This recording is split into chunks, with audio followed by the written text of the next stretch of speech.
Question है simple harmonic motion में total mechanical energy of a system is given by E if mass of oscillating particle P is doubled. अगर मैं मास को double कर दूं तो नई एनर्जी क्या होगी फॉर सेम एम्पलीट्यूड। ठीक है, और कौन सी एनर्जी की बात कर रहा है? Mechanical energy, that is sum of potential and kinetic energy. तो इसमें क्या करेंगे, टोटल एनर्जी का फॉर्मूला क्या होता है स्प्रिंग का? हाफ के ए स्क्वायर, या फिर ऐसा भी ये लिखवाया था आपको असाइनमेंट में, या फिर टोटल एनर्जी ऐसे भी लिख सकते हो half M omega square into a square. और मैंने कहा भी था ओमेगा क्या होता है? Under root of k by m. तो इसको जरा यहाँ पुट कर दें, जब यहाँ पुट करेंगे तो चेक करो यही आंसर आएगा।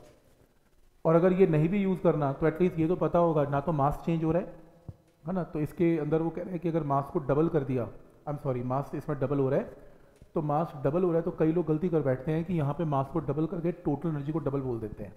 बिल्कुल नहीं बोलना, क्योंकि टोटल एनर्जी स्प्रिंग में हाफ स्प्रिंग कांस्टेंट इनटू ए स्क्वायर पे डिपेंड करती है, और इन दोनों में मास नहीं आ रहा, तो इसलिए total energy will remain same. भाई टोटल भी कभी चेंज हुई है, ठीक है, तो total energy will remain same. पर ये बहुत सही क्वेश्चन है, क्योंकि मास, क्योंकि लोग फॉर्मूला ये यूज़ करके जाएंगे स्प्रिंग का, याद ये करके जाएंगे, और मास डबल करके वो डबल ही करके आएंगे, और फिर कहेंगे पेपर भी अच्छा हो गया। ठीक है, तो लेकिन आप ध्यान से यहाँ पे जब स्प्रिंग की बात आएगी तो तुमने ये फॉर्मूला अपने माइंड में बिठा के चलना है। ठीक है, मतलब ये ना फंसाने की कोशिश करते हैं थोड़ी थोड़ी। देखा ना, मतलब कुछ भी नहीं है, बंदे को फॉर्मूला याद है तो थोड़ा सा इसमें ट्विस्ट देते हैं, तो ये थोड़ी प्रैक्टिस आपको बचाएगी। R is the radius of the earth and acceleration due to gravity g, length of the second pendulum, second pendulum क्या होता है, इसका टाइम पीरियड क्या होता है? 2 second. at a height of h is equal to 2r from the surface of earth will be equal to what? तो 2r height पर जाके चेंज क्या होने वाला है? Acceleration due to gravity. तो तुम g को चेंज करो, तो g को चेंज करोगे तो पहला फॉर्मूला क्या लगाओगे? देखो 2r बहुत बड़ी हाइट है, ग्रेविटेशन का फॉर्मूला लगाना, ग्रेविटेशन के फॉर्मूले में आप इसमें h को पुट करना, ये जो हाइट कहाँ से गिवन है? 2r from the surface of the अर्थ, तो सेंटर से हाइट क्या बनेगी? h को 2r पुट करो, 2r प्लस r क्या हो जाएगा? 3r। ये फॉर्मूला हमने ग्रेविटेशन में किया हुआ है ना, और h की जो हाइट होती है वो सरफेस से होती है, तो ये डेरिवेशन हमने की हुई है, तो यहाँ से आप सॉल्व करके g/9 निकाल लेंगे। तो इसमें ग्रेविटेशन का कॉन्सेप्ट यूज हो रहा है, तो acceleration due to gravity g/9 हो गई। अब टाइम पीरियड का फॉर्मूला होता क्या है? t is equal to 2π√L/g। अब मेरे को इस केस में क्या निकालना है? लेंथ निकालनी है पेंडुलम की। पेंडुलम तो वही है, पेंडुलम तो हमने चेंज ही नहीं किया, मैंने तो इसमें एक्सेलरेशन चेंज की है। तो टाइम पीरियड का जो है तो वो सेकेंड्स पेंडुलम, सेकेंड्स पेंडुलम का टाइम पीरियड क्या रहेगा? 2 सेकेंड हर हालत में, वो कहीं भी जाएगा वो 2 सेकेंड ही रहेगा। तो टाइम पीरियड का फॉर्मूला 2π√L/g पहले था, टाइम पीरियड का फॉर्मूला 2π√L-/g' अब रहेगा। अगर टाइम पीरियड चेंज नहीं होगा या चेंज नहीं करना चाहते और जी चेंज हो रहा है तो एल को भी क्या करना पड़ेगा? चेंज। तो तुम यहाँ पे g' को g/9 पुट कर लेना, इसको सॉल्व करके L' की वैल्यू आ जाएगी। तो सेकेंड पेंडुलम का टाइम पीरियड हमेशा सेम रहेगा।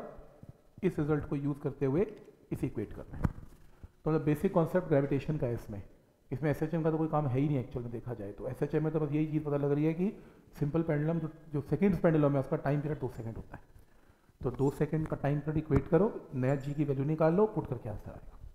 मेथड समझ में आ रहा है कि क्या लॉजिक है इसमें? The measured value of length of a simple pendulum is 20 centimeter with 2 mm accuracy। तो एरर्स की प्रॉब्लम दे रहा है, L पता है, डेल्टा L पता है। The time for 50 oscillation for measured to be 40 second with 1 second. ये तो एरर के असाइनमेंट में था, डेल्टा T पता है, T पता है। Accuracy in the measurement of acceleration due to gravity निकालना है, परसेंटेज एरर निकालना है एक्सेलरेशन ड्यू टू ग्रेविटी में। तो आपको याद होगा ये क्वेश्चन तो एरर की प्रॉब्लम हो गई, और शायद एरर का पहला न्यूमेरिकल ये था, तुम टाइम पीरियड लिखो, इसको स्क्वायर करो, क्रॉस मल्टीप्लाई करके जी निकाल लो, फिर वहाँ से एरर का रूल, क्योंकि जिसमें परसेंटेज एरर निकालना है उसको लेफ्ट पे रखो, याद है? तो क्या करते थे? Delta g/g, delta L/L, 2 into delta T/T, 100 से मल्टीप्लाई कर दिया। आपको इसमें डेल्टा L पता है, डेल्टा T पता है, सॉल्व करके आपके पास परसेंटेज एरर 6% आ जाएगा और n की वैल्यू 6 है। तो ये भी इजी क्वेश्चन है, कोई प्रॉब्लम नहीं है इसमें। तो पॉइंट समझ में आ रहा है कि क्या लॉजिक है इसमें? इसको करो, ये भी इजी लग रहा है मुझे। बताओ ये स्प्रिंग किस में कनेक्टेड है? इन पैरेलल, और पैरेलल में कनेक्टेड है तो निकालना क्या है? टाइम पीरियड निकालना है। क्या होगा देखो कि ऑप्शन देखो, time period always start with 2 pi root M by K. यार ये तो क्वेश्चन हो ही नहीं सकता 1/2 पाई। टाइम पीरियड तो देखो ओमेगा 1/2 पाई होता है ना, उल्टा फ्रीक्वेंसी भी 1/2 पाई होती है, लेकिन टाइम पीरियड 2 पाई ऊपर आता है। तो ये आंसर है, क्योंकि spring constant K1 plus K2 हो जाएगा, पैरेलल में आंसर आ गया। ठीक है यहाँ तक? कुछ तो बहुत ही ईजी क्वेश्चन आए हुए हैं। नेक्स्ट,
क्वेश्चन है for a particle P revolving around the center O with a radius of circular path R, angular velocity omega is as shown, the projection OP on the x axis will be equal to what? देखो उसने projection OP x axis पे पूछा, x axis के ऊपर अगर वो एक कोई भी चीज़ पूछ रहा है तो आपकी जो इक्वेशन है वो किस में होनी चाहिए? कॉस में। हमने जब सर्कुलर मोशन से कंपेयर किया था, नॉर्मली हम जो इक्वेशन SHM की निकालते थे वो किस में निकालते थे? y में। पर ये क्या पूछ रहा है? प्रोजेक्शन x में। प्रोजेक्शन y में नहीं, प्रोजेक्शन x में।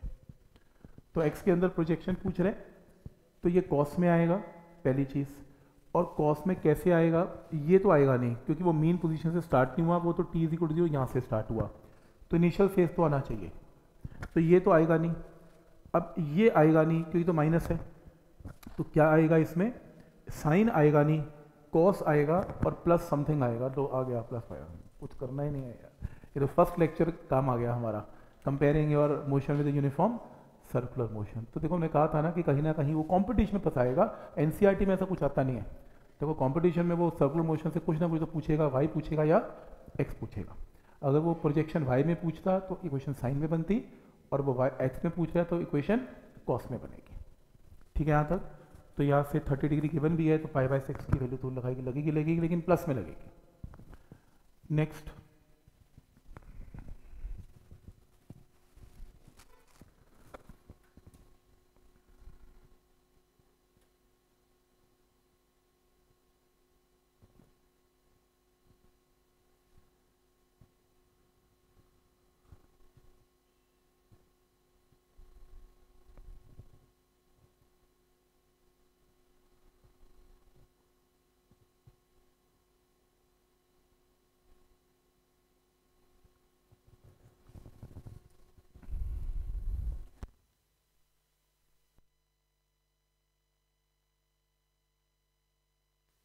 SHM में जिसका एम्पलीट्यूड a है, at t = 0 position of the particle x = a/2, तो a/2 पोजीशन है and it moves along positive x axis.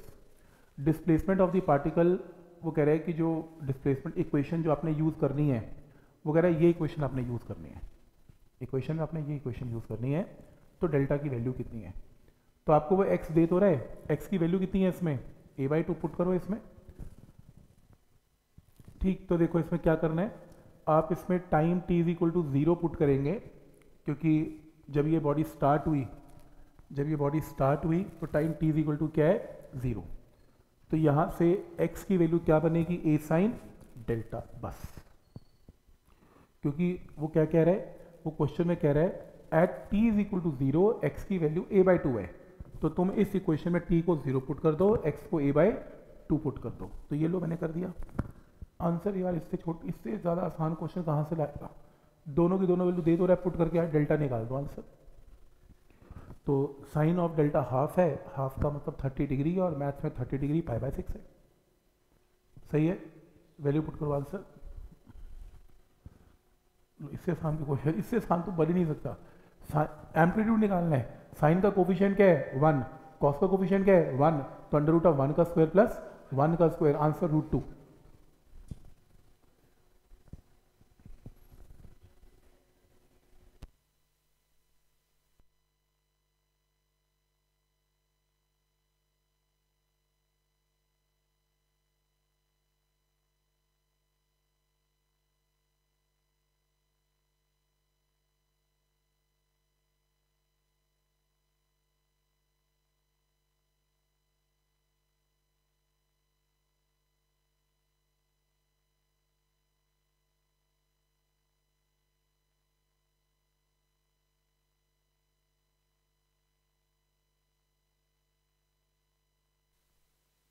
आपको काइनेटिक एनर्जी और डिस्प्लेसमेंट का ग्राफ प्लॉट करना है।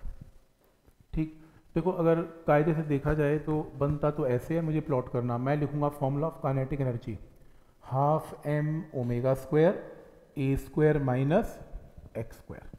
इतना तो मैथ आप जानते हैं। काइनेटिक एनर्जी और x का ग्राफ प्लॉट करना है, पर x तो स्क्वायर में है तो ग्राफ स्ट्रेट लाइन नहीं हो सकता। तो जहाँ जहाँ तुम्हें स्ट्रेट लाइन दिखता है वो तो देखो भी मत, मतलब ही नहीं है होने का। ठीक है, पैराबोला में जैसे y x² के प्रोपोर्शनल है तो नहीं होगा। पहला पॉइंट क्लियर है यहाँ तक। दूसरा, अब काइनेटिक एनर्जी, अब वो क्या कह रहे हैं, देखो यहाँ पे देख रहे हो x = a की पोजीशन है, x = a की पोजीशन पे काइनेटिक एनर्जी क्या हो जाती है 0। पेंडुलम देखो ना, पेंडुलम a पे पहुंच गया, काइनेटिक क्या हो गई 0। तो आंसर ये तो 0 दे ही नहीं रहा, ये आंसर है, डन हो गया। हिट एंड ट्रायल है ना, बाकियों की शक्ल देख देख के रिजेक्ट कर दो। समझ में आ रहा है यहाँ तक क्या लॉजिक है इसमें? ठीक है, next,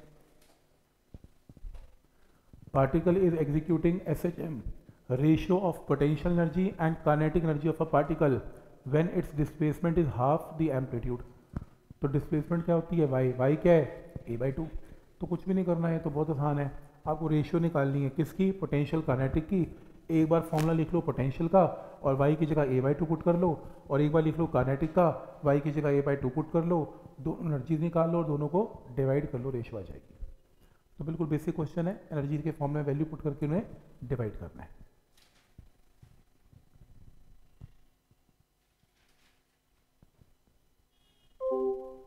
which graph represents difference between total energy and potential energy of a particle executing SHM versus distance from mean position? क्या बोलते हो? ए लग रहा है। ऐसा क्यों? क्योंकि किसका ग्राफ बनाना है, टोटल और पोटेंशियल का। देखो potential energy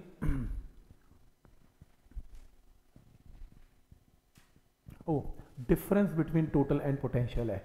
difference between total and potential को क्या बोलते हैं, काइनेटिक। देखो थोड़ी चालाकी कर रहा है, तो डिफरेंस है तो काइनेटिक का ग्राफ बनाना है, तो फिर से आंसर ए, अभी किया था हमने।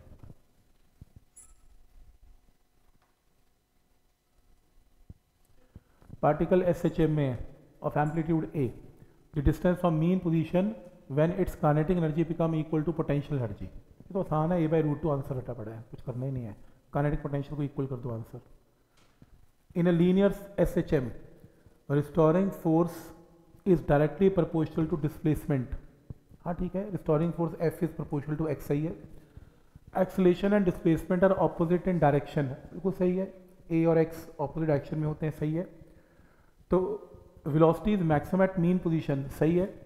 Acceleration minimum at extreme position, गलत है, एक्सट्रीम पोजीशन पे एक्सेलरेशन मैक्सिमम होती है, तो आंसर सही है A, B, C। ठीक है, बहुत आसान क्वेश्चन है ये भी। आपको वो कह रहा है कि एक पेंडुलम है, एक पेंडुलम में L का ग्राफ बनाना है T² के साथ, L और T² का ग्राफ प्लॉट करना है। तो तुम सिंपल पेंडुलम का फॉर्मूला लिख लो, पहले तुम स्क्वायरिंग कर लो, स्क्वायरिंग करके T² और L आएगा, और साफ पता लग रहा है T² प्रोपोर्शनल टू L है। देखो ये ग्राफ स्ट्रेट लाइन है, क्योंकि टी स्क्वायर का ग्राफ, देखो अगर क्वेश्चन आता टी और एल का ग्राफ प्लॉट करो फिर तो पैराबोला है, स्ट्रेट नहीं बन सकता, क्योंकि एक की डिग्री 2 है, एक की डिग्री 1 है, y proportional to X square. पर वो कह रहा है कि ग्राफ टी और एल का नहीं है, टी स्क्वायर और एल का है। तो आप मन में ये सोच लो ना कि टी स्क्वायर का मतलब मान लो कुछ y है और l का मतलब x है, तो y प्रोपोर्शनल टू x है, तो it's a straight line passing from origin. तो इसका आंसर बिल्कुल सी है। चूज दी, दो स्टेटमेंट गिवन है, pendulum clock when taken to the Mount Everest becomes fast. देखें माउंट एवरेस्ट बहुत ऊपर है, तो एक्सेलरेशन ड्यू टू ग्रेविटी ऊपर जाके क्या हो जाएगी, घट जाएगी। Time period is equal to 2 pi under root of l by g में जी घटेगा तो टाइम पीरियड बढ़ेगा, तो उल्टा ज़्यादा समय लेगा एक क्लॉक अपना चक्कर काटने के लिए, टाइम बढ़ गया। और वो कह रहा है कि तो फास्ट हो गया, ज़्यादा टाइम लेने का मतलब पेंडुलम क्या हो गया, स्लो हो गया। तो इसका मतलब ये स्टेटमेंट तो गलत हो गई। ठीक है, वो कह रहे हैं फास्ट हो गया, फास्ट कैसे हो गया, स्लो हो गया, ज़्यादा समय ले रहा है।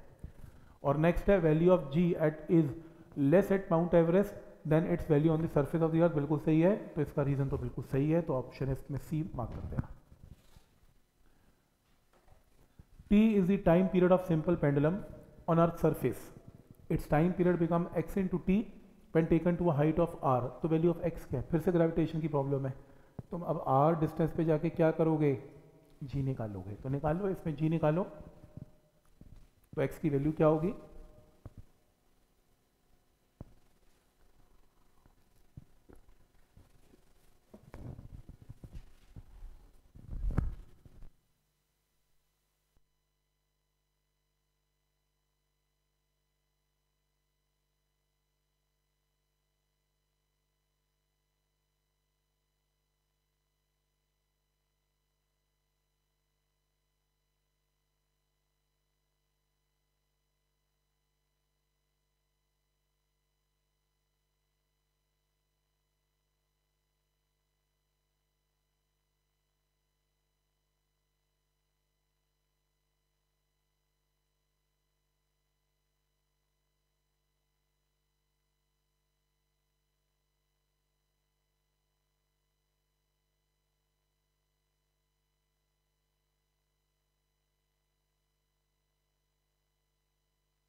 हाइट r डिस्टेंस ऊपर जाके पहले g निकाल लें। ग्रेविटेशन का फॉर्मूला शॉर्टकट मत मारना, कैपिटल R बहुत ऊपर है, तो ये फॉर्मूला ही यूज हो रहा है, आप नॉर्मली नोट करें। आपने शॉर्टकट भी किया था हाइट वाला, वो मत मारना। तो जी डैश की वैल्यू g/4 निकालना, time period inversely proportional to under root of g होता है पेंडुलम में। अब जी की वैल्यू जब g/4 हो गई तो ऑब्वियसली 4 का अंडर रूट 2 ऊपर चला गया न्यूमिनेटर में, तो आंसर ट्वाइस हो गया, वो तो दिख ही रहा है। जब जी 1/4 हो गया तो टाइम पीरियड तो बढ़ेगा ना, तो 1/4 का अंडर रूट 1/2 होता है, 2 रेसिप्रोकल में ऊपर जाएगा तो 2 ऊपर चला जाएगा तो ट्वाइस। ठीक है,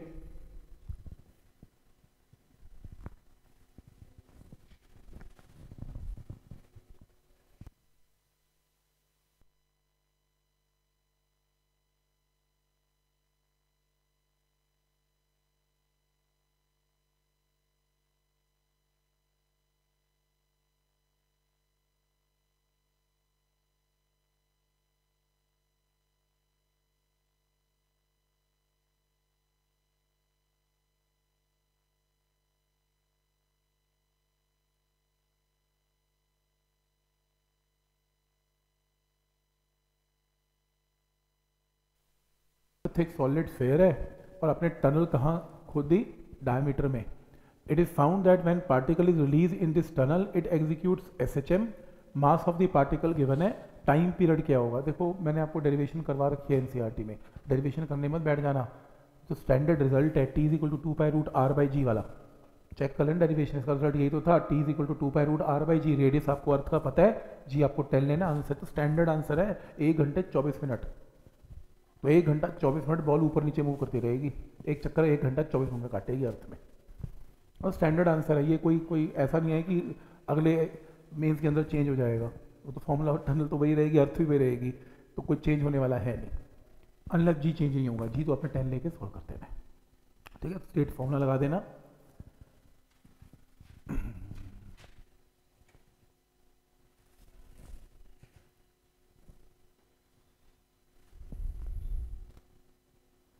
बुकलेट में क्वेश्चन का लेवल ज़्यादा है इनसे, उसमें अलग अलग एसएचएम का लेवल ज़्यादा बना रखा है थोड़ा सा।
S H M between x is equal to minus a से लेके x equal to a, if time period of the particle to go from x is equal to 0 to a by 2 is 2 second. तो 0 से a by 2 में time taken कितना है, 2 second है। Time taken by the particle in going from a by 2 to a क्या होगा, हमने ऐसा क्वेश्चन किया था मुझे लगता है।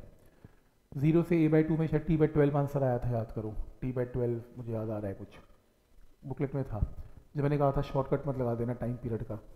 ये ऐसा ही होना, तो ऐसा ही चाहिए, मुझे याद नहीं है। चलो कोई बात नहीं, यहाँ कर लेते हैं, कोई बात नहीं। अगर पार्टिकल जो है वो कहाँ से कहाँ जा रहा है, 0 से मीन पोजीशन से a by 2 जा रहा है और उसका समय कितना ले रहा है, 2 सेकेंड ले रहा है। तो 0 से a by 2 में आप डिस्टेंस को a by 2 पुट करें, a साइन ओमेगा टी में ओमेगा का 2 पाई बाय टी पुट करें, और यहाँ से a से a cancel half, sine theta half कब होता है, पाई बाय 6 पे। तो यहाँ से आपको किसकी वैल्यू आ जाएगी, टाइम पीरियड की वैल्यू पता लगे कितनी है, 24 सेकेंड है। पूरा टाइम, एक चक्कर का पूरा टाइम पता लग गया, एक चक्कर का पूरा टाइम पता लग गया। अब इस क्वेश्चन में वो क्या कह रहा है, एक चक्कर का टाइम होता है क्या, ये समझ लो। एक मान लो पेंडुलम है, अगर कैपिटल टी की वैल्यू तो मैं यहाँ से पता लग चुकी है सॉल्व करके, जो कि 24 सेकेंड है, तो सिर्फ यहाँ से यहाँ जाने का टाइम पीरियड क्या होगा, t by 4। t by 4 का मतलब 24 by 4 का मतलब 6 सेकेंड। तो यहाँ से यहाँ टाइम कितना है, 6 सेकेंड है। लेकिन उसने क्वेश्चन में क्या कहा, 0 से लेके a by 2 में आने का टाइम कितना है, 2 सेकेंड। तो फिर बचा हुआ टाइम कितना है, 6 में से 2 गया, 4 second is the answer. Mark कर लेना 4 सेकेंड ऐसे, ठीक है। यहाँ तक तो पहले देखो, ये तो आपको याद ही करना है, t by 4 होता है। और तुम्हें जो भी डेटा गिवन है कि y is equal to a by 2 में यहाँ से कैपिटल T निकालने का तरीका दे रहा है वो आपको, फिर क्वेश्चन आगे सॉल्व होगा। नेक्स्ट है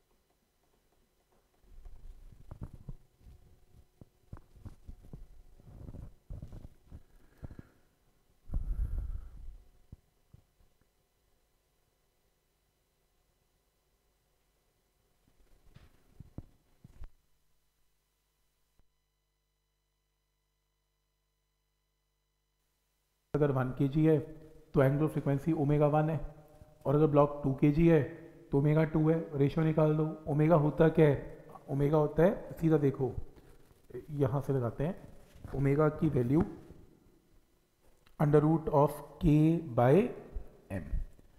एक बार 1 kg पुट कर देना तो ओमेगा 1 आ जाएगा, 2 kg पुट करना ओमेगा 2 आ जाएगा, दोनों को डिवाइड कर लेना, रेशो मार्क कर देना। कुछ करना ही नहीं है, मास ही चेंज कर रहे हैं, के तो चेंज भी नहीं कर रहे हैं। ठीक है यहाँ तक, तो इसका आंसर आ जाएगा, यहाँ से निकाल लेना आंसर, तो बहुत ईजी क्वेश्चन हो गया। नेक्स्ट है maximum potential energy of a block executing SHM is 25। Maximum energy का मतलब टोटल एनर्जी होती है, तो टोटल एनर्जी 25 है। ए एम्पलीट्यूड है, A/2 पे काइनेटिक एनर्जी क्या होगी?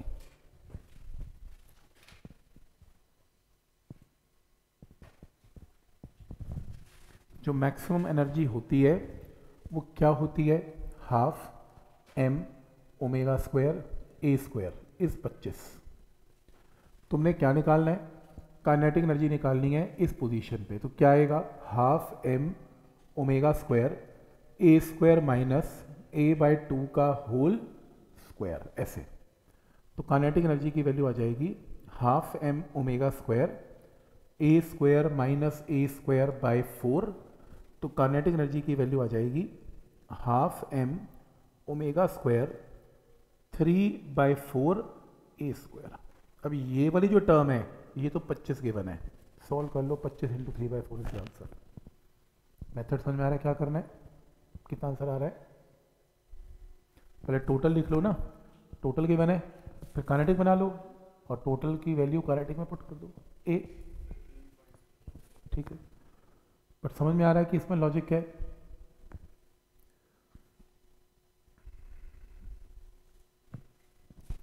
ठीक है, तो ए ऑप्शन। नेक्स्ट, ये तो बहुत आसान है, फिर से दोनों कॉम्बिनेशन किसमें है? इन पैरेलल है। ये के है, ये के है, ये के है 2 के, ध्यान से के भी चेंज हो रहा है और मास भी चेंज हो रहा है। टाइम पीरियड बोलो इसका क्या होगा? 2 under root of 3m/2k, 3m और पैरेलल में है तो 2k। इसका टाइम पीरियड क्या होगा? t is equal to 2 under root of m/k + 2k 3k, divide करके आंसर निकाल लेना। तो पैरेलल कॉम्बिनेशन है, बहुत क्वेश्चन आ रहे हैं पैरेलल में, ऐसी बात नहीं है। तो पैरेलल कॉम्बिनेशन का आंसर है इसमें।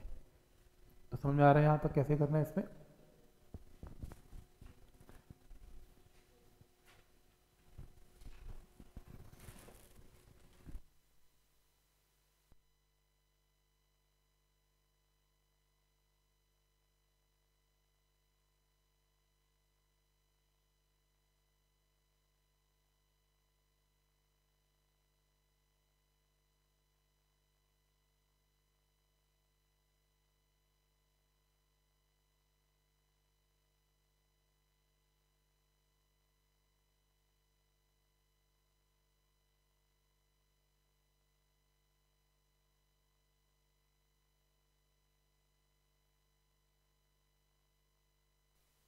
है length of second pendulum at height second pendulum, जिसका टाइम पीरियड क्या होता है? 2 second. Second pendulum time period 2 second at height h is equal to 2r from the earth surface is equal to what? आज किया आज हमने ये question अभी। तो पहले आप हाइट पे ना, इस हाइट पे सेम रिपीट नहीं है क्वेश्चन, G/9 सेम है क्वेश्चन, रिपीट है, किया हमने ये। When a particle executes SHM, nature of graph of velocity as a function of displacement, velocity और डिस्प्लेसमेंट कैसा दिखेगा? ये तो काफ़ी बार आया हुआ है, इसलिए रिपीटिशन ही बहुत है इसमें। तो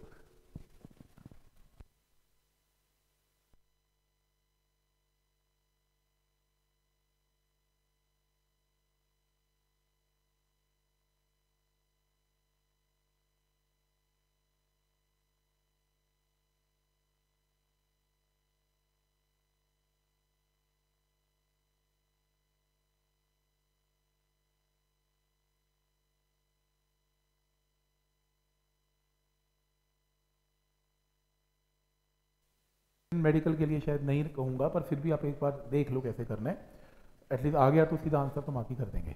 कैसे? देखो, जो डिस्प्लेसमेंट होती है उसका फॉर्मूला क्या होता है? x इज इक्वल टू, जैसे मान लो a sin ओमेगा t + 5, कुछ भी क्वेश्चन ले लो, इसको डिफ्रेंशिएट करेंगे तो क्या आएगी? वेलोसिटी आएगी। तुम पहले सिर्फ ये बताओ कि अगर तुम्हारे पास ये डिस्प्लेसमेंट है, ये देखो ये डिस्प्लेसमेंट है, ये डिस्प्लेसमेंट में x/a एक तरफ, बाकी टर्म एक तरफ, तो क्या आ गया? साइन की वैल्यू आ गई, साइन वैल्यू आ गई। या ऐसा नहीं करना चाहते तो ऐसा कर लो, तुम ऐसा कर लो, जैसे x is equal to A sine omega T ले लो तो भी कोई प्रॉब्लम नहीं है। तो यहाँ से साइन ओमेगा टी की वैल्यू बोलो क्या आएगी, x डिवाइडेड बाय ए आ जाएगी।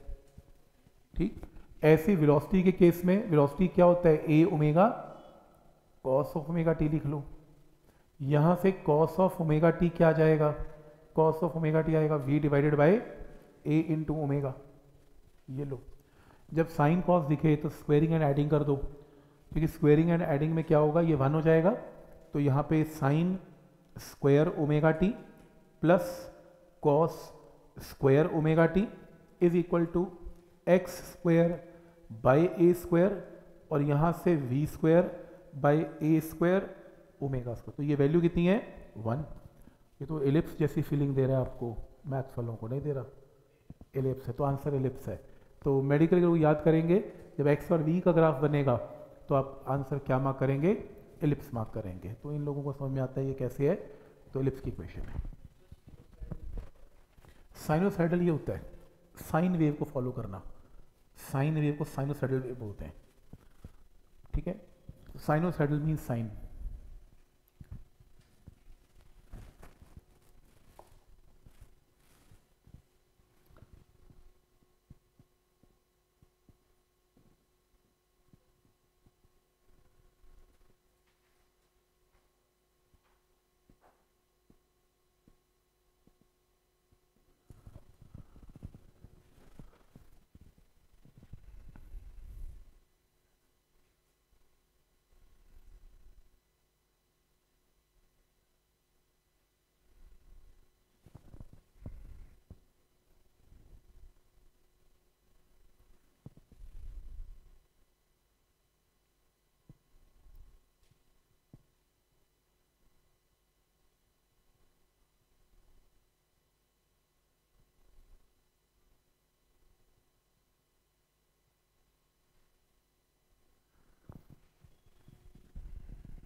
तो दो सिंपल पेंडुलम क्लॉक्स हैं। Clock 1 is placed on the earth and clock 2 is placed on a space station located at a height h above the earth's surface.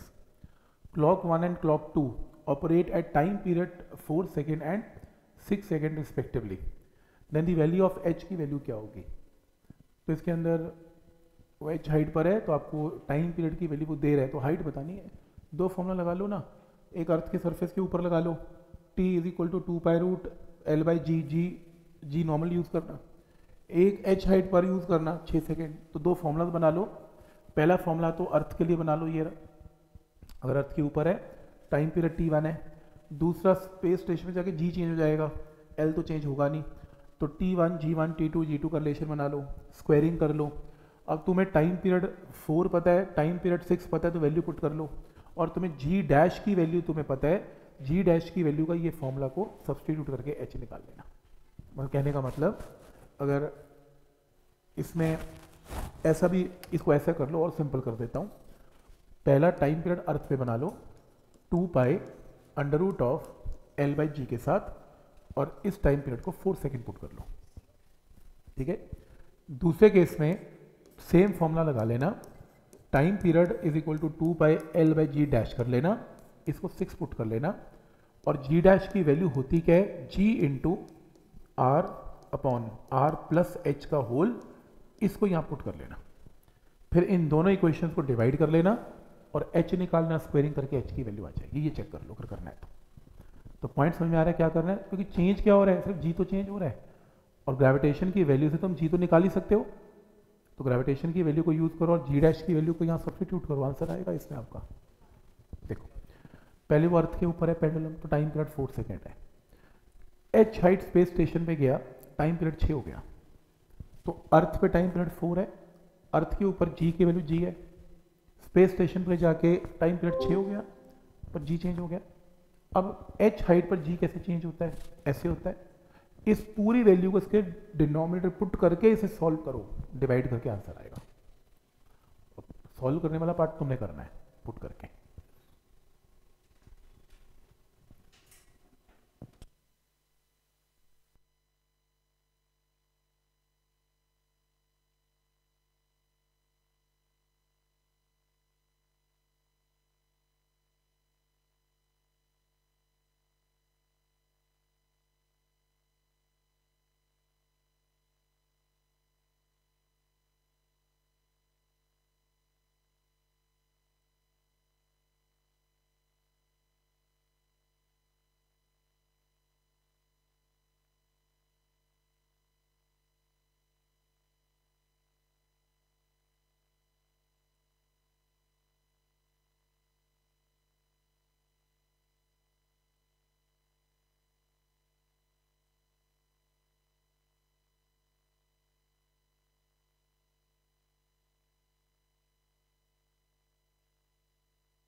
हाँ तो किया ना उसमें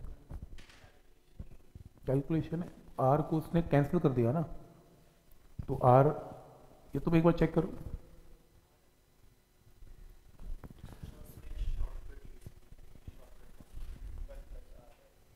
नहीं उसने शॉर्टकट यूज़ नहीं किया, उसने पूरा स्क्वायर यूज़ किया है।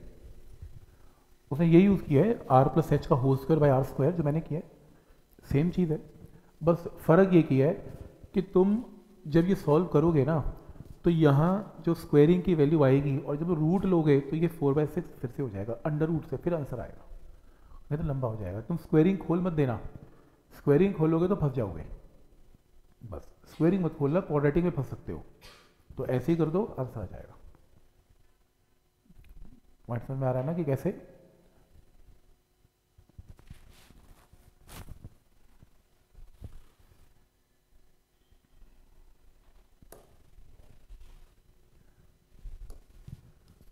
Four 2 pi L by g, 6 2 pi L by g r square या r by r plus H का होल स्क्वायर, आ गया आंसर। ठीक है, अब इन्हें डिवाइड कर देंगे, तो आप जब इसको डिवाइड करेंगे तो स्क्वायर की ये टर्म बाहर आएगी, मैं ये कह रहा हूँ, तो अंडर रूट कट जाएगा, अब आंसर सही आएगा, स्क्वायर में मत छोड़ देना, क्योंकि एल से एल तो डिवाइड करने में कैंसिल हो जाएगा, और होल स्क्वायर अंडर रूट वो भी कैंसिल हो जाएगा।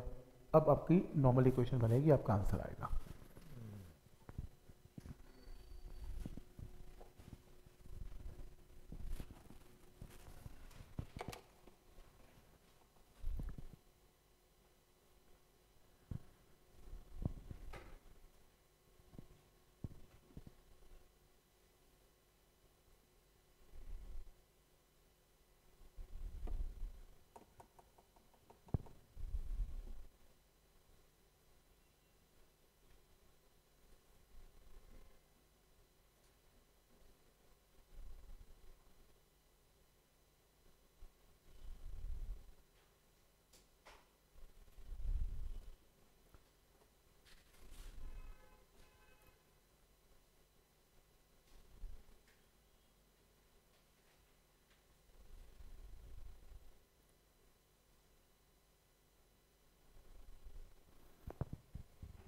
क्वेश्चन है time period of the oscillation of a simple pendulum of length L suspended from roof of a vehicle which moved without friction down an inclined plane of inclination alpha is given by which formula? तो ये आपको निकालना है, इसको try करो एक बार।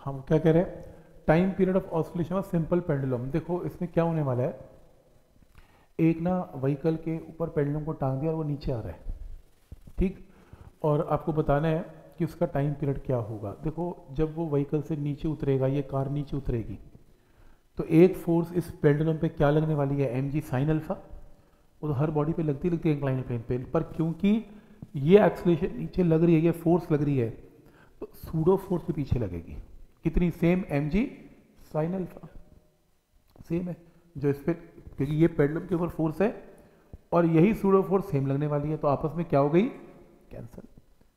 तो हाँ, अगर ये रुका हुआ है, अगर ये कार रुक गई है, हाँ फिर पेंडुलम इधर को चला जाए, नीचे चला जाए, इधर चला जाएगा, पर क्योंकि ये एक्सेलरेट कर रही है, तो एक्सेलरेट भी कैसे कर रही है, बस इसको छोड़ दिया गया है, इस गाड़ी को छोड़ दिया और ये इंक्लाइन प्लेन पे नीचे उतरती जा रही है, तो नीचे उतरने की एक्सेलरेशन किसी भी लॉज ऑफ मोशन में क्या होती है, एम जी साइन या जी साइन अल्फा होती है, तो सूडो फोर्स इस पर एग्जैक्टली सेम लगेगी। तो जब आप इसको फ्रीली छोड़ देंगे तो पेंडुलम जहाँ है वहाँ का वहीं दिखने वाला है, तो इस केस में ये दोनों कैंसिल हो जाएंगे और एम जी का एक कॉम्पोनेंट बच गया, एम जी कॉस अल्फा, क्योंकि इसका एक कॉम्पोनेंट एम जी साइन तो कैंसिल हो गया इसके साथ, तो नेट एक्सेलरेशन क्या बची, सिर्फ एम जी कॉस अल्फा। तो एक्सेलरेशन की जगह जी कॉस अल्फा, तो time period will be equal to T is equal to 2π√L/g cos alpha. ये पॉइंट समझ में आ रहा है क्या लॉजिक है? आपने गाड़ी ली, पेंडुलम लिया, छोड़ दिया, गाड़ी के नीचे आने की एक्सेलरेशन क्या होती है, हमने लॉज ऑफ मोशन में किया हुआ है, गाड़ी के नीचे आने की एक्सेलरेशन जी साइन अल्फा होती है। अगर पेंडुलम का मास m है तो ऑब्वियसली, और हाँ क्योंकि इसका मास भी m है तो ग्रेविटी की फोर्स तो इस पे भी काम करेगी, तो mg साइन अल्फा वेट का कंपोनेंट इधर लगेगा जो पेंडुलम को नीचे खिसकाएगा। पर क्योंकि ये कार चल रही है, आराम से चल रही है, आपको छोड़ दिया गया इस कार को, तो सूडो फोर्स पीछे लगेगी मास इनटू एक्सेलरेशन, तो ये वेक्टर कैंसिल हो गए और इसका एक कंपोनेंट अनबैलेंस्ड रह गया, तो जिसे एक्सेलरेशन की वैल्यू क्या बची, जी कॉस अल्फा को यहां पुट करके आंसर निकालना है। तो इस तरीके से इस क्वेश्चन को करना है। हर क्वेश्चन में ये नहीं लगता, क्योंकि किसी क्वेश्चन में वो M G sine alpha cancel ना हुआ तो फिर नहीं कुछ कर पाओगे, इसमें तो कैंसिल हो गया तो हो गया, नहीं हुआ तो फिर नेट एक्सेलरेशन निकालनी पड़ेगी वेक्टर सम से, आएगा वो क्वेश्चन भी आएगा, आ जाएगा बीच में। तो कुछ और चेंज होकर ये क्वेश्चन आते रहते हैं, बस मैं दिखाऊंगा कि इसमें कैसे करना है। तो इसमें y1 और y2 दो इक्वेशंस वो आपको दे रहा है। ओ ये तो वेव्स है, ओ ये तो स्ट्रिंग का प्रॉब्लम है, ये तो वेव की इक्वेशन स्टार्ट हो गई।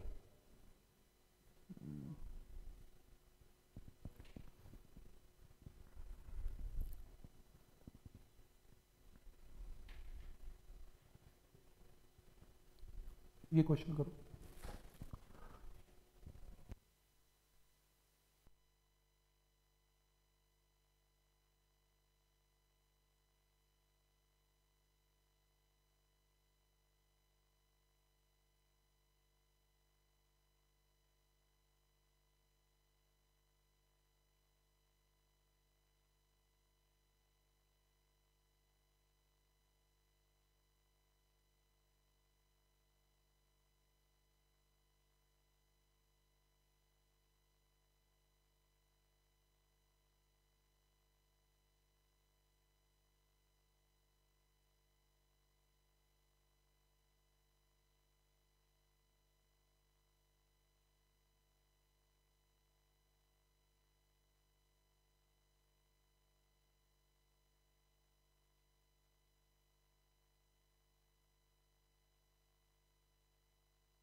The equation of the particle in SHM equation given है, time t is equal to 1 second पे स्पीड क्या होगी।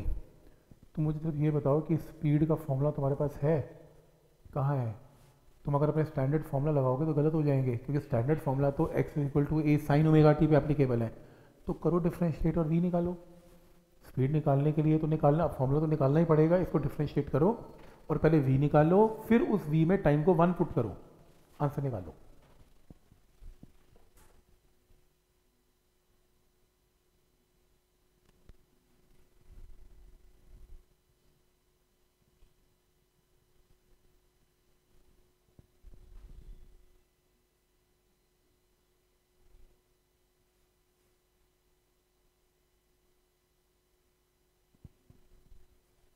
बी आर, इसका आंसर बी है।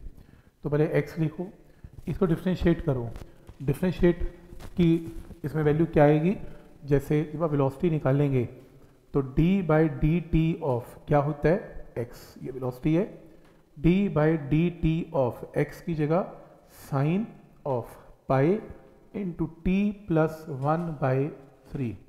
तो जब आप इसको डिफ्रेंशिएट करेंगे तो यहाँ से साइन की जो डिफ्रेंशिएशन है वो क्या होती है, cos, cos pi T plus 1/3 into D by D T of angle, angle में क्या आएगा, पाई इंटू टी प्लस 1/3।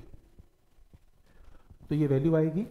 इसमें further v will be equal to cos of pi into T plus 1/3 into D by D T of first term, D by D T of first term क्या है, pi into T, और D by D T of second term तो zero ही कर दो, constant differentiation zero. तो यहाँ से पाई कांस्टेंट बाहर आ जाएगा, बिल्कुल बाहर लगा देना, तो देखो ये आंसर आएगा वेलोसिटी का, ये। तो वेलोसिटी की डिफरेंशिएशन करके ये आंसर आएगा। तो बस ठीक है, तुम टाइम को 1 पुट कर देना इसमें, तो जब टाइम को 1 पुट करोगे तो 1 + 2/3 क्या हो गया, 4/3। तो 4/3 इंटू पाई, तो या ऐसा कर लो, इसको पाई को फिर मल्टीप्लाई कर लेना दोनों के साथ ऐसे। अब मेडिकल के लोगों को भी पता है पाई प्लस समथिंग, पाई का मतलब 180, 180 प्लस समथिंग कौन सा क्वाड्रेंट है, थर्ड। तो थर्ड क्वाड्रेंट है, तो थर्ड क्वाड्रेंट में कॉस नेगेटिव होता है, और पाई है तो पाई का कॉस रहेगा कॉस ऑफ पाई/3। इसे सॉल्व करके आपका आंसर आएगा। उसे मैग्नीट्यूड पूछना है, नेगेटिव साइन गिवन है, माइनस हटा दो, आंसर निकाल लो। ठीक, इतना तो आपको मेडिकल वालों को थोड़ा आना चाहिए, थोड़ी सी बेसिक कैलकुलस है, और बेसिक इसके अंदर जो ट्रिग्नोमेट्री है, जो क्वाड्रेंट्स वाला हमने जो वेक्टर में किया था, सेम कॉन्सेप्ट है।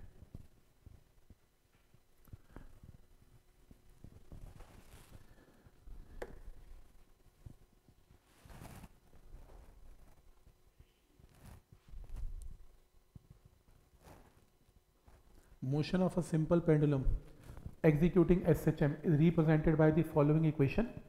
तो y is equal to a sin pi t plus phi, length of the pendulum आपको निकालनी है, क्या होगी। देखो यहाँ से पता लग रहा है कि ओमेगा टी का कोफिशिएंट ओमेगा है, तो ओमेगा की वैल्यू कितनी है, पाई। तो आप यहाँ पर ओमेगा पाई है, ओमेगा क्या होता है 2π/T, तो यहाँ से कैपिटल टी निकाल लिया। अब कैपिटल टी आ गया, capital T 2π√L/g, capital T की वैल्यू पुट करके एल निकाल लेना, आंसर आएगा। इक्वेशंस कंपेयर करके ओमेगा आएगा, ओमेगा से टाइम पीरियड आएगा, टाइम पीरियड से लेंथ ऑफ द पेंडुलम आएगी।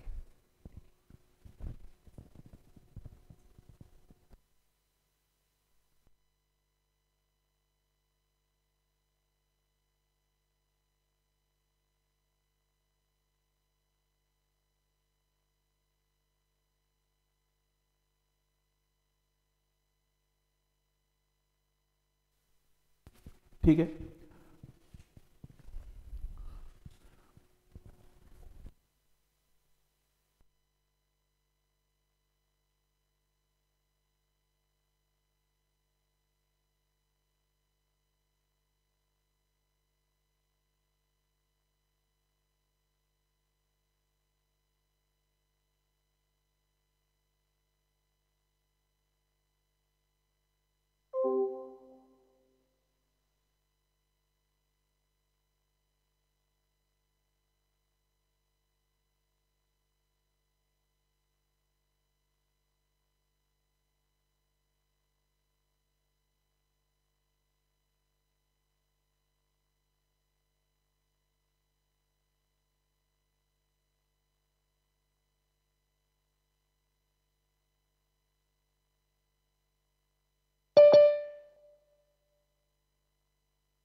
मास of 5 kg is connected to the spring, तो स्प्रिंग मास सिस्टम का एग्जांपल है। The potential energy curve of a simple pendulum executed by a system is as shown. तो ये ना SHM की जो energy potential energy कैसे चेंज हो रही है ये आपको बता रहे हैं। Simple pendulum of length 4 metre has same period of oscillation the spring mass system. वो कह रहे हैं कि ये एक स्प्रिंग मास सिस्टम है और ये एक पेंडुलम है, तो स्प्रिंग मास सिस्टम की एनर्जी दे दी उसने। कह रहे पेंडुलम भी एक नया एग्जाम्पल है, अगर तुम पेंडुलम का टाइम पीरियड निकालो वो time period spring mass system के इक्वल है। स्प्रिंग मास सिस्टम का टाइम पीरियड क्या होता है 2π√m/k, पेंडुलम का क्या होता है 2π√L/g, इन दोनों को इक्वेट किया जा सकता है। वो कह रहे हैं आगे, what is the value of acceleration due to gravity on the planet जहां पे एक्सपेरिमेंट किया जा रहा है, ये क्वेश्चन है।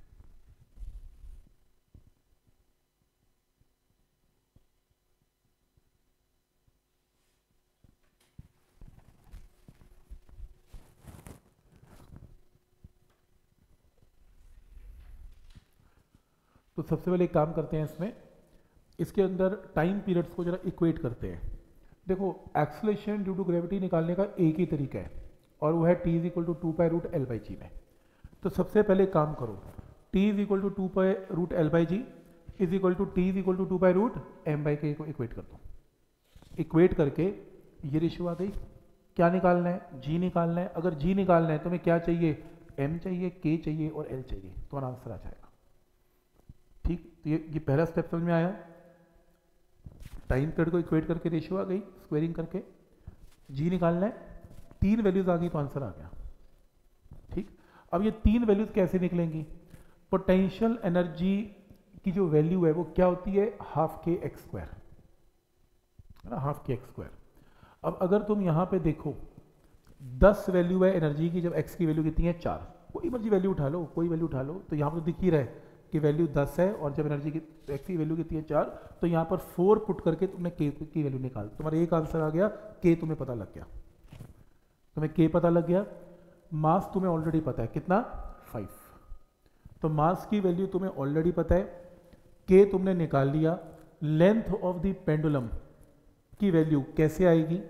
लेंथ ऑफ द पेंडुलम के केस में वो कह रहा है 4 मीटर लेंथ है, तो मैं 4 मीटर भी गिवन है, तो फिर निकाल लेना, जी निकाल लेना। ये गलत मिल गया था मेज वालों से, तो इसका आंसर नहीं मिलने वाला, लेकिन मेथड में बता रहा हूँ कैसा होगा इसका। ठीक, तो मैंने एक और चीज़ नोट की है, स्प्रिंग मास सिस्टम में ना वो half M omega square A square की जगह ना वो कोशिश करता है हाफ के एक्स स्क्वायर के साथ क्वेश्चन थोड़ा छोटा हो जाता है, और सही भी है। स्प्रिंग देखती है हाफ के एक्स स्क्वायर लगा दिया करो, काफ़ी चीज़ों से बच जाओगे अगर ऐसा करोगे तो। ये लो,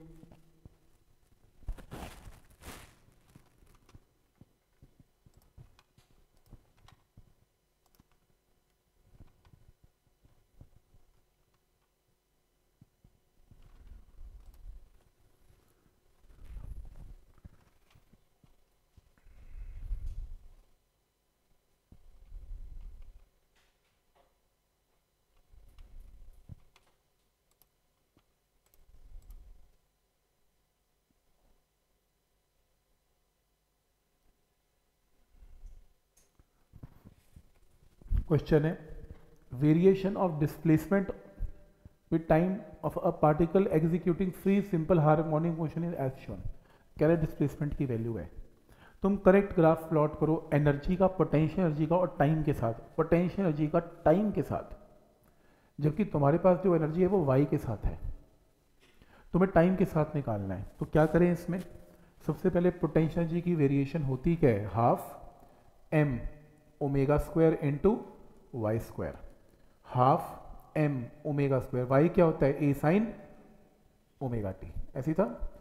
तो आपकी जो पोटेंशियल एनर्जी है वो किसका ग्राफ फॉलो करने वाली है? Sign square omega T.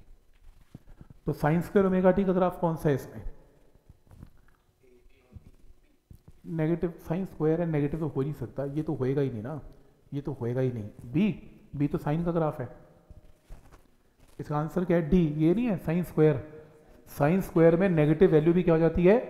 Positive, तो डी बनेगा।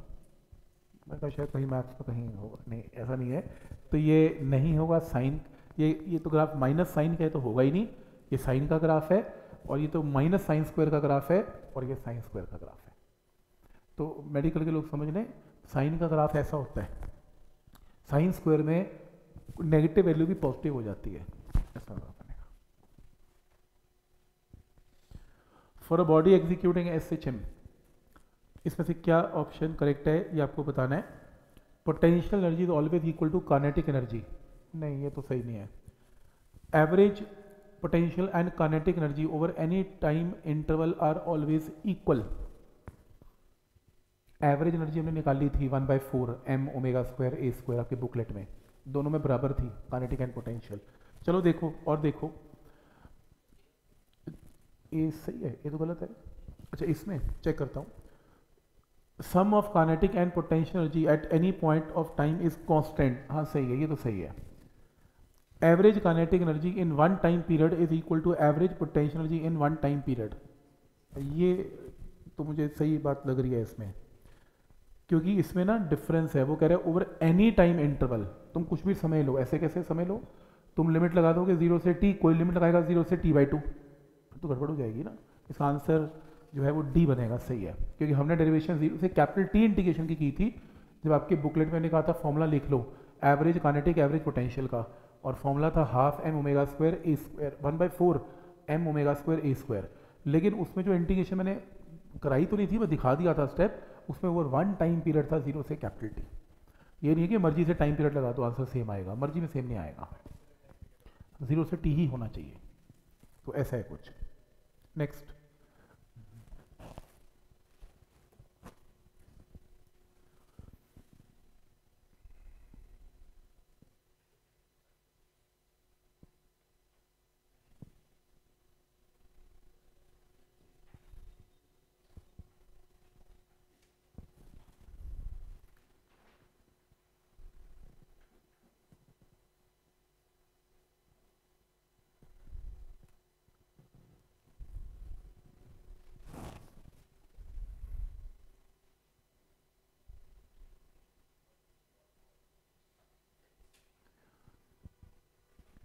तो क्या कह रहा है इसमें, अ बॉब जिसका मास m है is suspended bye a thread of length l undergoes simple harmonic motion. देखो एक टाइम पीरियड है, वो तो मुझे पता ही है, t is equal to 2π√L/g होगा, बात ही खत्म है। अब वो कह रहा है बॉब को इमर्स कर दिया लिक्विड में जिसकी डेंसिटी, ये बॉब है, इसकी खुद की डेंसिटी रो है, और जो लिक्विड की डेंसिटी है वो कितनी है 1/4 टाइम्स रो है, ऐसे ये गिवन है, रो/4 है। एंड लेंथ पहले L थी, अब कितनी कर दी, increase by 1/3 of your original length, ये लो, तो 4L/3 कर दी।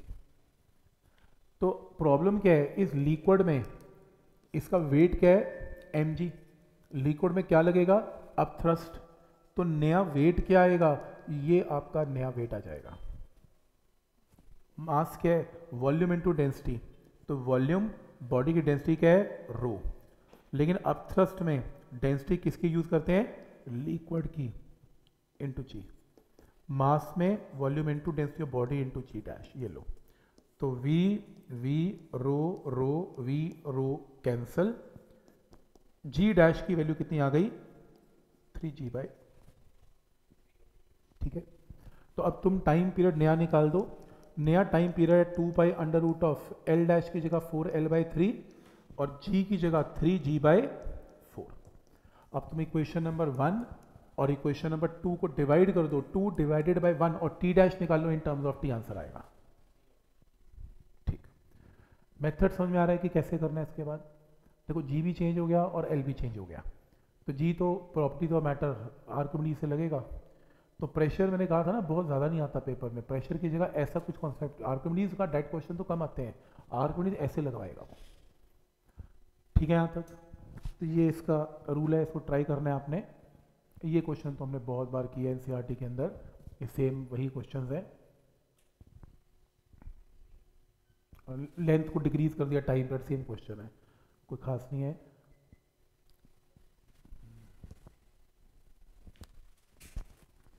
इसकी शक्ल थोड़ी अजीब है लेकिन करना तो पड़ेगा ही कंफ्यूजन ज़्यादा क्रिएट की हुई है नहीं इतनी। मेडिकल के लिए नो है, मेडिकल के लिए क्रॉस कर दे, नॉन मेडिकल ओनली। ये करते हैं function function. Low, motion of the mass and spring आपको इस क्वेश्चन में गिवन है। वो कह रहा है कि जो मोशन है SHM की वो इस इक्वेशन से रिप्रेजेंटेड है, b sin ωt plus b cos ωt। SHM की इक्वेशन भी उसने दे दी। सपोज कह रहे हैं time t is equal to 0 पे position of the mass is x0, x is मतलब at 0 and velocity is v0, कब, जब टाइम 0 है। तो डिस्प्लेसमेंट को कैसे रिप्रेजेंट करेंगे, डिस्प्लेसमेंट कहते हैं ऐसे रिप्रेजेंट करेंगे वेयर c एंड फाई क्या होगा ये बताएं। मतलब इस इक्वेशन को मैथ्स लगा के, मैथ्स के लोग साइन में कन्वर्ट ना करें, जिनको मैथ्स में ट्रिग्नोमेट्री की हुई है, देखो इसको किस में कन्वर्ट करें, कॉस में। लगाएं अपने ट्रिग्नोमेट्री के स्किल्स और इसको कॉस में कन्वर्ट करके जो कोफिशिएंट आएगा वो c मार्क करें। क्या हुआ है ये मैथ्स में क्या हुआ है, साइन कॉस को साइन में कैसे करते हैं, साइन कॉस को कॉस में कैसे करते हैं, ये मैथ नॉट डिफरेंशिएट करेंगे यार, नहीं ऐसे नहीं, इस फंक्शन को मतलब अलग तरीके से लिखो। मतलब जैसे ये तो साइन और कॉस दोनों है, जैसे √2 से मल्टीप्लाई √2 से डिवाइड मैथ्स में नहीं करते, तो उसको अकेले साइन में करो या कॉस में, ऐसा। ठीक है, तो पहले ये काम करना पड़ेगा। ये देखो कैसे, इसके अंदर x की वैल्यू आपके सामने है, ये x है, ठीक। इसमें उसने क्या रिप्रेजेंट किया, displacement can also be represented by this formula, ठीक है, डिस्प्लेसमेंट की ये वैल्यू है। आप एक काम करें, जो मैथ्स के लोग हैं स्पेशली, डिफ्रेंशिएट की इसमें जरूरत पड़ेगी नहीं, मेरे को लगता है पड़ेगी तो बाद में देखेंगे, ये मुझे भी चाहिए नहीं है, नहीं चाहिए। आप बस ये बताएं इसको देखते हुए एम्पलीट्यूड क्या है, ये नेट एम्पलीट्यूड है, रूट ए square plus B square amplitude है। ये बात समझ में आ रही है? तो मुझे एक चीज़ पता है कि अगर वो मुझे ये कहता है कि मेरी इक्वेशन, नई इक्वेशन ये है, तो सी का मतलब क्या है, under root of A square plus B square. ठीक है, सी का मतलब रूट ए स्क्वायर बी स्क्वायर में आंसर आने वाला है, यहाँ बात पक्की है। चलो अब ए और बी निकाल दूँ, ए और बी निकल गया तो आंसर आ जाएगा। ए और बी कैसे निकलेगा? देखो, ए और बी निकालने के लिए आप एक काम कर सकते हैं, इसमें आप ऑप्शंस को देखें। आपके ऑप्शन ना ए और बी वेलोसिटी की फॉर्म में गिवन है, तो इसका मतलब हमें क्या निकालनी पड़ेगी इसकी, अब वेलोसिटी। और वेलोसिटी कैसे निकलेगी? By differentiation. अब करेंगे डिफरेंशिएशन, एक्स को डिफरेंशिएट करेंगे तो ये वेलोसिटी आएगी। मतलब आप कर लेना इसे, एक्स को डिफरेंशिएट करके ये वेलोसिटी की वैल्यू आ जाएगी। ये एक्स है और ये वेलोसिटी है, ये वेलोसिटी की वैल्यू आ गई। अब वो कह रहा है time t is equal to 0 पे, time t is equal to 0 put करो, यहां भी 0 पुट करो, यहां भी 0 पुट करो, तो x की वैल्यू क्या आ रही है? b आ रही है, क्योंकि a साइन 0 तो 0 होता है, b cos 0 1 है, तो मतलब b की वैल्यू आ गई x is equal to b। तो b की वैल्यू कोई पूछे तो क्या पुट कर देना? x, रादर x 0, क्योंकि time t is equal to 0 पे उसने x लेने को नहीं कहा था, x 0 लेने को कहा था। ये चेक करो, b की जगह ये वैल्यू पुट करके x 0 का स्क्वायर आएगा, b की वैल्यू सब्स्टिट्यूट कर दी। अब वो कहता है कि जब ये वेलोसिटी है, time t is equal to 0 put करो, इसको 0 करेंगे तो ये 0 हो जाएगा, ये 1 हो जाएगा, तो वेलोसिटी a ओमेगा आएगी। लेकिन इस वेलोसिटी का नाम उसने v0 रखने को कहा था, v0 is equal to a omega, तो a की वैल्यू क्या आएगी? v0 by omega. इस वैल्यू को उठा के यहां पुट करो, ये देखो ये आ गया c। चेक करो चार ऑप्शंस, तो पॉइंट समझ में आ रहा है? अगर आप चेक करोगे इन चारों ऑप्शंस को तो आपके पास v0 square by omega square ये रहा, ये तो ठीक है, ये तो पक्का गलत हो गया, 2 आ गया, गलत हो गया। ये भी सही हो सकता है, ये गलत, यानी कि आंसर बी और डी में से है। अब मुझे एंगल भी निकालने पड़ेंगे इसका मतलब। अब तुम फिर मैथ्स की स्किल देखो अपने।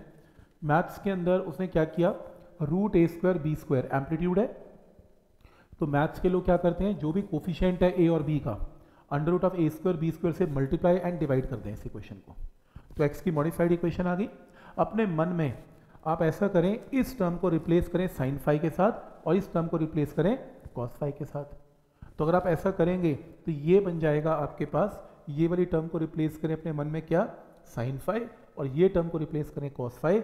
मैथ्स का फॉर्मूला बन गया c cos omega t minus phi, और वो भी तो यही कह रहा है कि आंसर कॉस में आना चाहिए। देखो कॉस उसी फॉर्म में आंसर आ गया।